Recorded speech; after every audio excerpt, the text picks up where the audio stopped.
السلام عليكم ورحمة الله وبركاته. الحمد لله الذي بحمده يستفتح كل مقالة، وبذكره يصدر كل خطاب، وبفضله يتنعم أهل الجزاء والثواب، وباسمه يشفى كل داء، وبه تكشف كل غمة وبلاء، وإليه ترفع الأيدي بالتضرع والدعاء في الشدة والرخاء، وهو السامع لجميع الأصوات على اختلاف اللغات، فله الحمد على ما أسدى وأولى، وله الشكر على ما أنعم وأعطى. والصلاة والسلام على أشرف الأنبياء والمرسلين سيدنا محمد وعلى آله وأصحابه الكرام، ومن تبعهم بإحسان إلى يوم الدين. أما بعد، أيها المشاهدون الكرام، ndugu wapenzi watazamaji, baada ya kumshukuru Mwenyezi Mungu Subhanahu wa Ta'ala na kuzitaka ziada za rehma na amani zimwendee kiongozi wa umma, jemedali wetu, amiri jeshi wetu mkuu, mtume wetu Muhammad sallallahu alayhi wa alihi wasallam, ninachukua fursa hii adhimu kabisa kukujuza ndugu mtazamaji juu ya ujio wa kisomo cha Ahlul Badri ambacho tunataraji biidhnillahi subhanahu wa ta'ala kukifanya mapema tarehe 24 mwezi wa 9 mwaka 2023.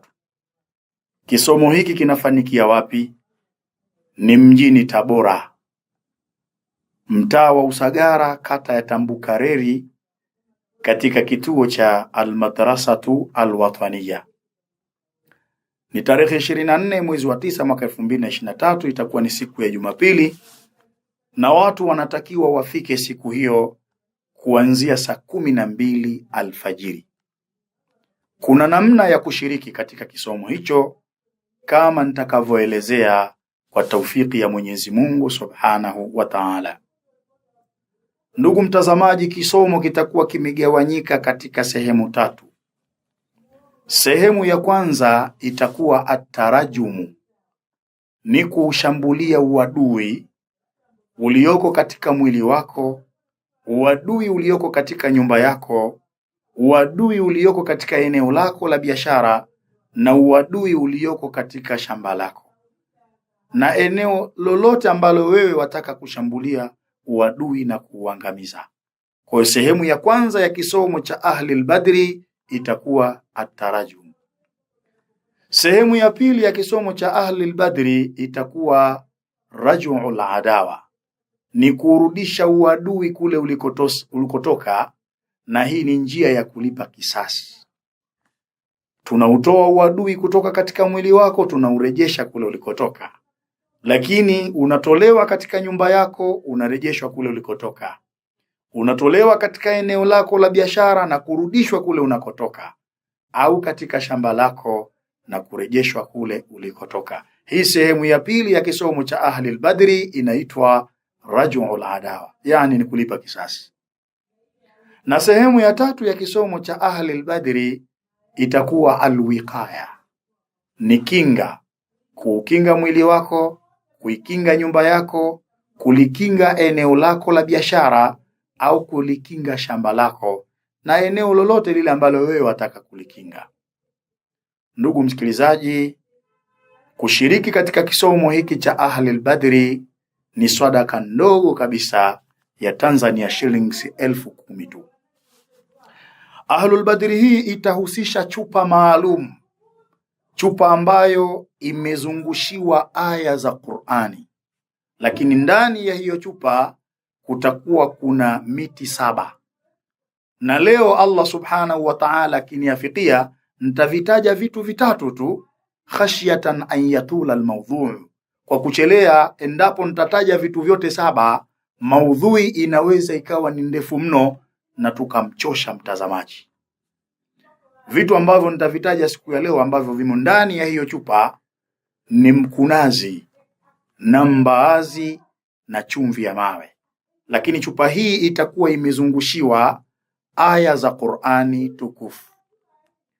Aya ya kwanza ambayo imezungushwa kwenye hii chupa ambayo ndani yake kuna vitu 7 ukiwemo mkunazi na mbaazi na chumvi ya mawe, ni aya ya 17 inayopatikana katika suratul Anfal. Mwenyezi Mungu Subhanahu wa Ta'ala anasema, falam taqtuluhum walakinna Allaha qatalahum wama ramaita idh ramaita walakinna Allaha rama waliyubliya almu'minina minhu balaan hasana. Mwenyezi Mungu Subhanahu wa Ta'ala anasema, akiwaambia Waislamu baada ya kumalizika vita vya Badri, anasema falam taqtuluhum, nyinyi Waislamu hamkuwaua hao washirikina, walakinna Allaha qatalahum, lakini Mwenyezi Mungu Subhanahu wa Ta'ala ndiye aliyewaua. Wama ramaita, na haukutupa ya Muhammad, idh ramaita, ulipotupa, walakinna Allaha rama, Allah Subhanahu wa Ta'ala ndiye aliyetupa. Na hapa tutakuja kuelezea nini alichokitupa mtume wetu Muhammad sallallahu alaihi wasallam katika vita hivyo vya Badri. Aya hii ya kwanza ndio aya ambayo imezungushwa kwenye hiyo chupa, ambayo ndani yake kuna aina 7 za miti, ukiwemo mkunazi, mbaazi na chumvi ya mawe. Kwa yoyote atakayekwenda kujiandikisha kwa ajili ya kushiriki katika kisomo hiki cha Ahlul Badri kwa sadaka ya shilingi 10,000 atapatiwa vitu viwili. Kwanza atapewa kadi yake ya kushiriki, lakini pia atapewa chupa hii. Ikiwa unahitaji kushambulia uadui ulioko kwenye mwili wako na kukinga mwili wako na kurejesha uadui kule ulikotoka utoke kwenye mwili wako, utapatiwa chupa moja. Lakini kwa yule ambaye anahitaji na kinga ya nyumba, atalazimika kutoa 10,000 kwa ajili ya mwili na kutoa shilingi 10,000 kwa ajili ya nyumba. Kwa ajili ya nyumba atapatiwa chupa 4 ambazo zimezungushiwa aya hii, lakini ndani yake kuna aina 7 za mimea, ukiwemo mkunazi, ikiwemo chumvi ya mawe na mbaazi. Na nitakuja kuelezea faida ya mkunazi katika kushambulia uadui, faida ya mkunazi katika kurudisha uadui urejee kule ulikotoka, faida ya mkunazi katika kinga. Lakini pia nitaelezea faida ya mbaazi katika kushambulia uadui, faida ya mbaazi katika kulipa kisasi, faida ya mbaazi katika kukinga. Kadhalika nitaelezea siri iliyojificha kwenye chumvi ya mawe. Hivyo basi awamu hii ni Ahlul Badri ya aina yake, ambayo haijawahi kusomwa katika mji wa Tabora. Na mimi naamini yoyote mwenye matatizo na huenda imefikia hadi amekata tamaa, anakwenda kuandika historia mpya. Kwanza anakwenda kujikwamua kutoka kwenye dimbwi la matatizo, lakini anakwenda kuyaweka mambo yake kuwa katika mustawa na hali iliyokuwa bora. Kwa hiyo aya ya kwanza ambayo imezungushwa kwenye hii chupa ni aya hii ya 17 inayopatikana katika suratul Anfal. Kwa nini aya hii imezungushwa kwenye hiyo chupa? Kwa sababu ndio aya ambayo inahusika na vita vya Badri. Lamman hazama almushrikuna yauma Badri, siku walipoferi washirikina na wakasambaratika siku ya vita vya Badri, wakatalahumul muslimun, na waislamu wakawaua, ndipo Mwenyezi Mungu alipoteremsha aya hii akasema, falam taqtuluhum, nyinyi waislamu hamkuwaua, bihaulikum wa quwwatikum, kwa ujanja wenu na kwa nguvu zenu, walakinna Allaha qatalahum, lakini Allah ndiye aliyewaua, haithu aanakum ala dhalika, alipokusaidieni juu ya hilo. Kwa kuwa ni kisomo cha Ahlul Badri, na ndio maana aya hii mabingwa dhawil maarifi wakaamua kutawasal na aya hii kwa kushambulia uadui, lakini kurudisha kule ulikotoka na kukinga. Katika vita vya Badri, Mtume sallallahu alaihi wasallam vita vilipotaka kuanza, dakhala al-arisha, aliingia kwenye kibanda walichomjengea kwa makuti ya mtende. wajaala yad'u Allah azza wa jalla wa yunashiduhu fi nusrati, na akawa Mtume sallallahu alaihi wasallam amenyanyua mikono yuamuomba Allah subhanahu wa ta'ala na akimbembeleza ampe nusra. Thumma kharaja minhu, kisha akatoka Mtume sallallahu alaihi wasallam kwenye hicho kibanda. Vita vilipoanza, akhadha hufnata min turabi, aliinama Mtume sallallahu alaihi wasallam akachukua gao la mchanga kutoka ardhini, faramaha fi wujuhi almushrikin, akalirusha kwenye nyuso za washirikina. Fa awsalaha Allahu ila wujuhihim, pale pale Mwenyezi Mungu subhanahu wa ta'ala ule mchanga akaufikisha kwenye nyuso za washirikina. Fama baqiya minhum wahidun illa waqad asaba wajhahu wa fammahu wa ainaihi minha, hakubakia yoyote miongoni mwa hao washirikina isipokuwa ule mchanga ulifika kwenye uso wake na kwenye mdomo wake na kwenye macho yake, ule mchanga ukafika. Fahina idhin kasara hadduhum, basi muda huo nguvu zao zilidhoofika, safu yao ikavunjika, wakawa ni watu madhaifu. Wabana fihimul faslu wadhufu, ukadhihiri ukabainika kule kufeli na kudhoofika, ikavunjika safu yao. Ndio Allah subhanahu wa ta'ala akamwambia, wama ramaita idh ramaita walakinna Allah rama, haukutupa ulipotupa, Allah ndiye aliyetupa. Kwa sababu lile gao chache sana la mchanga ulilorusha, lakini ikaonekana kuwa ni kitu kikubwa sana. Wale wakafikiwa kwenye macho yao, kwenye midomo yao, na wakawa hawaonani. Waislamu wakaweka silaha zao kwenye mashingo yao na kuwafyeka namna wanavyotaka. Hii ndiyo aya ambayo imeandikwa kwenye chupa ambayo ndani yake kuna mkunazi, kuna mbaazi na kuna chumvi ya mawe. Pale utakapokwenda kujiandikisha tu kwa sadaka shilingi 10,000 utapatiwa chupa hii. Na mimi napenda watu wajiandikishe mapema, kwani kama unakusudia kuutengeneza mwili wako, utakapopewa hiyo chupa moja unatakiwa uilalie kuanzia siku uliopewa mpaka ile siku ya kisomo cha Ahlul Badri. Kwa nini? Kwa sababu chupa hii ina asli ya kusachi matatizo yaliyoko katika mwili wako na kuyaweka humo ndani ya huo mkunazi na mbaazi na chumvi ya mawe. Mtu anaweza kauliza, shekhe, unajuaje? Ibnul Qayyim al-Jawziyya rahimahullah anasema, ilmu tibbi asasuhu mabniyu ala tajarubi, elimu ya tiba msingi wake umejengewa kwenye majaribio. Watu siku nyingi walishafanya majaribio ya mambo haya. Kwa hiyo utakapoilalia hii chupa, inasachi matatizo ulionayo katika mwili wako, yanakusanywa, yanawekwa ndani ya ile chupa kwenye mbaazi na kwenye mkunazi na kwenye chumvi ya mawe, ambapo siku hiyo sasa ya tarehe 24 utakuja na chupa hii kwa lengo la kuangamiza uadui, lengo la kurudisha kule ulikotoka na kuukinga mwili wako biidhnillahi subhanahu wa ta'ala. Lakini kwa yule atakayechukua chupa 4 kwa ajili ya kinga, nazo hizi chupa 4 zinakwenda kuwekwa kwenye pembe ya ile nyumba unayotaka kuikinga.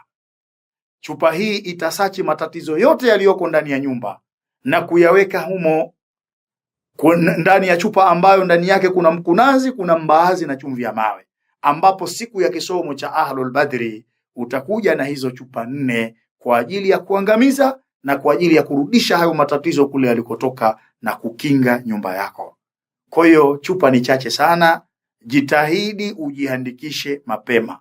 Na tunapokea watu ndani ya nchi, nje ya nchi, ndani ya mkoa wa Tabora, lakini pia hata nje ya mkoa wa Tabora. Unaweza ukawasiliana na sisi kwa namba zinazopita hapo, tutakupa utaratibu namna ya kushiriki katika kisomo hiki cha Ahlul Badri. Lakini Mtume sallallahu alaihi wa alihi wasallam, wakati anauchukua ule mchanga na kuwarushia wale washirikina, hakurusha hivi hivi tu, bali kuna maneno aliyoyatamka Mtume sallallahu alaihi wasallam. Na maneno yenyewe ni yapi? Mtume alisema, shahatil wujuhu, kisha akarusha. Maana ya shahatil wujuhu ni nini? Wamefasiri maneno haya, maana ya shahatil wujuhu. Neno hili lina maana yake. Unaposema shahatil wujuhu, maana ya maneno haya ni kumuomba Mwenyezi Mungu Subhanahu wa Ta'ala msaada. Wakasema maana yake yatlubu alla yadhurruhu ahadu fima a'tahu Allahu lahu, anatafuta kutoka kwa Mwenyezi Mungu asije akatokea yoyote wa kumdhuru katika kile alichompa. Maana kila mtu ana silaha aliyopewa na Allah Subhanahu wa Ta'ala. Kwa hiyo unaposema shahatil wujuhu, unatafuta msaada kwa Allah asitokee yoyote wa kukudhuru katika kile alichopewa na Allah Subhanahu wa Ta'ala. Fallahu almuntaqimu, kwani Mwenyezi Mungu ndiye mwenye kuangamiza.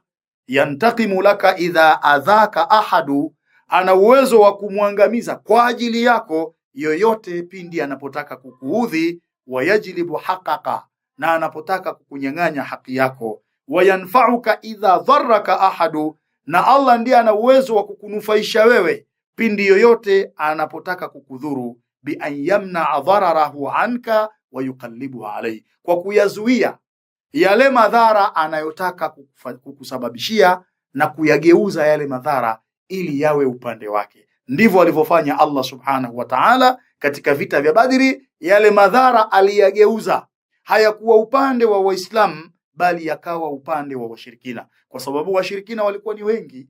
Kuna kauli inayosema walikuwa 1300 wakajikata wakabakia 700, na Waislamu walikuwa 313. Kwa hiyo Allah Subhanahu wa Ta'ala akaugeuza upepo kwa maneno aliyoyatamka Mtume sallallahu alaihi wasallam, shahatil wujuhu, kisha akarusha ule mchanga. Kwa hiyo maneno haya shahatil wujuhu na yenyewe yameandikwa yakazungushwa kwenye hiyo chupa ambayo ukilipa shilingi 10,000 unapatiwa, na unakuwa umejihakikishia kushiriki katika kisomo kikubwa, kisomo cha Ahlul Badri. Lakini pia aya ambayo imezungushwa pia kwenye chupa hiyo ni aya ya 9 inayopatikana katika suratu Yasin. Mwenyezi Mungu Subhanahu wa Ta'ala anasema, waja'alna min baini aydihim sadda wa min khalfihim saddan faaghshaynahum fahum la yubsirun, na tukajaalia mbele yao kiziwizi na nyuma yao kiziwizi, tukawafunika basi wao wakawa hawaoni. Aliitumia Mtume sallallahu alaihi wasallam aya hii sehemu 3. Sehemu ya kwanza ni pale Abu Jahal la'natullahi alayhi, baada ya Mtume kutoa tangazo la utume, Abu Jahal alichukua jiwe kubwa huku akimtafuta Mtume sallallahu alaihi wasallam akitaka kumuua. Akafanikiwa kutambua mahala Mtume sallallahu alaihi wasallam ameketi. Abu Jahal akenda na lile jiwe huku anasema, wallahi la irra'aitu Muhammadan la af'alanna wa la af'alanna, ninamwapa Mwenyezi Mungu lau kama nitamuona Muhammad nitafanya cha kufanya. Anakwenda hamuoni Muhammad, watu wanamwambia Muhammad huyo hapa, Muhammad huyo hapa, hadha Muhammad, yeye hamuoni. Na yeye anawauliza aina huwa, yuko wapi? Hamuoni. Nini alichokifanya Mtume sallallahu alaihi wasallam? Alisoma, waja'alna min baini aydihim sadda wa min khalfihim saddan faaghshaynahum fahum la yubsirun. Abu Jahali akarejea kwa jamaa zake, walam yasil ila nabii sallallahu alaihi wasallam, wala hakumfikia Mtume. Wasaqata alhajaru min yadihi, na lile jiwe alilokuwa amelikamatia mkononi mwake likapotea, likadondoka, likaporomoka. Lilipoporomoka akalichukua mtu mwingine anayetokana na ukoo wa Bani Makhzum, waqala uktuluhu bihadha alhajar. Yule bwana akamwambia, chukua hili jiwe, nenda sasa ukamuue Muhammadi, nini kinachokuzuia? Abu Jahal akalichukua kwa mara nyingine lile jiwe. Falamma dana minan nabii sallallahu alaihi wasallam, alipomkaribia tu Mtume, qaraa hadhihi alaya, Mtume akasoma aya hii, waja'alna min baini aydihim sadda wa min khalfihim saddan faaghshaynahum fahum la yubsirun. Aliposoma tu Mtume sallallahu alaihi wasallam aya hii, tamasallahu ala basarihi falam yara an-nabiy sallallahu alaihi wasallam, pale pale Mtume Allah Subhanahu wa Ta'ala akatia upofu kwenye macho yake. Abu Jahali akawa hakumuona Mtume. Warajaa ila ashabihi wa lam yubsiruhum, na akarudi kwa jamaa zake na wale jamaa zake hakuwaona tena. hakumuona mtume wala wale jamaa zake hakuwaona. Hata nadau, mpaka wakamuita, bana, tuko hapa. Aya hii waja'alna min baini aydihim sadda wa min khalfihim saddan fa aghshaynahum fahum la yubsirun, na yenyewe imeandikwa ikazungushwa kwenye hiyo chupa ambayo ndani yake kuna mkunazi, chupa ambayo ndani yake kuna chumvi ya mawe, chupa ambayo ndani yake kuna mbaazi, na nitaelezea mkunazi unafanya kazi gani tena kwa mujibu wa Qur'ani na Sunna, na nitazungumzia faida za mbaazi na faida ya chumvi ya mawe katika kushambulia uadui, katika kulipa kisasi na katika kukinga. Allah subhanahu wa ta'ala akituwafikia. Kwa hiyo ukijiandikisha kwa sadaka ya shilingi 10,000 utapatiwa chupa, lakini pia utapewa na kadi. Utakuwa umejihakikishia kushiriki katika kisomo cha Ahlul Badri. Kisomo cha Ahlul Badri kitafanyika mjini Tabora tarehe 24 mwezi wa 9 mwaka 2023. Itakuwa ni siku ya Jumapili. Watu wafike kuanzia majira ya saa 12 alfajiri, kwani dua inakwenda kukoma saa 7 mchana. Tunatoa fursa hii kwa watu wote walioko ndani ya nchi na nje ya nchi, lakini hata kwa wale walioko ndani ya mji wa Tabora na nje ya mji wa Tabora. Almuhimu ni kuwasiliana na sisi kwa namba zinazopita hapo. Tutawapa utaratibu namna ya kujiunga. Lakini kisomo hiki cha Ahlul Badri kitaambatana na uzinduzi wa dawa inayoitwa Suluhisho Oili. Mafuta haya ya suluhisho yameitwa hivyo Suluhisho Oili kwa namna ambavyo yana uwezo wa kushambulia matatizo, kuyaondosha matatizo na kuyarudisha kule yalikotoka, lakini kukinga na kufungua baadhi ya mambo mengi ambayo yamejifunga. Suluhisho Oili itaanza kuzinduliwa mapema tarehe 22 na tarehe 23 na hiyo tarehe 24 ya mwezi wa 9 mwaka 2023, na yenyewe itauzwa kwa sadaka ndogo ya shilingi 10,000 tu. Katika Suluhisho Oili kumeingia aina 7 za mafuta, yakiwemo mafuta ya mkunazi, mafuta ya mbaazi, na haya mafuta aina 5 nitayaelezea Mwenyezi Mungu Subhanahu wa Ta'ala akitujalia taufiki. Na hii ni sehemu ya kwanza tu ya kisomo chetu cha Ahlul Badri, au ya maelezo ya kisomo chetu cha Ahlul Badri ambacho tunataraji kukifanya mwezi wa 9 tarehe 24. Tukutane katika sehemu ya pili. Wallahu waliyut tawfiq. Wassalamu alaikum wa rahmatullahi wa barakatuh.